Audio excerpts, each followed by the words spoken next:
মঙ্গলবার সকাল ৭টা থেকে পূর্ব ত্রিপুরা আসনে ভোট গ্রহণ শুরু হয়। ৩০টি বিধানসভা নির্বাচন ক্ষেত্রেই এদিন নির্বাচন কমিশন শক্ত নিরাপত্তার ব্যবস্থা গ্রহণ করেছিল।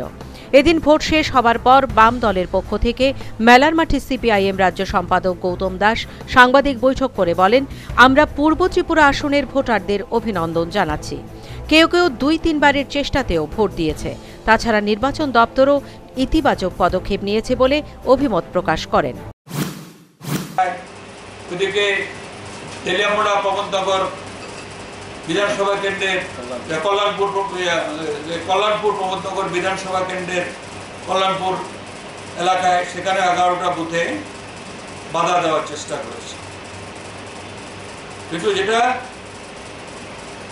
খুব আমরা এই অভিনন্দন জানাচ্ছি ভোটারদের যে তারা সন্ত্রাস মারিয়ে তারা ব্যাপক সংখ্যায় তারা ভোট দেওয়ার চেষ্টা তারা করেছে, ভোট দিয়েছে, অধিকার প্রয়োগ করেছে। অনেক জায়গায় বাধা পেয়েছেন, ফিরে গেছেন, পারেননি। কেউ কেউ দ্বিতীয়বার তৃতীয়বারের চেষ্টায় তারা ভোট দিয়েছে।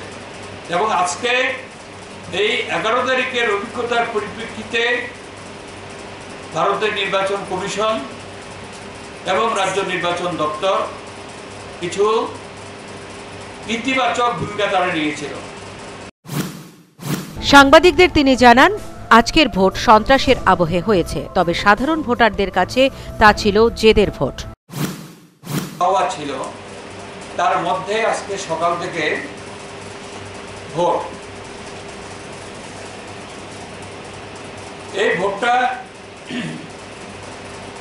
পূর্ব ত্রিপুরা কেন্দ্রের সাধারণ ভোটারদের কাছে ছিল একটা জেদের ভোট। যে 11 তারিখ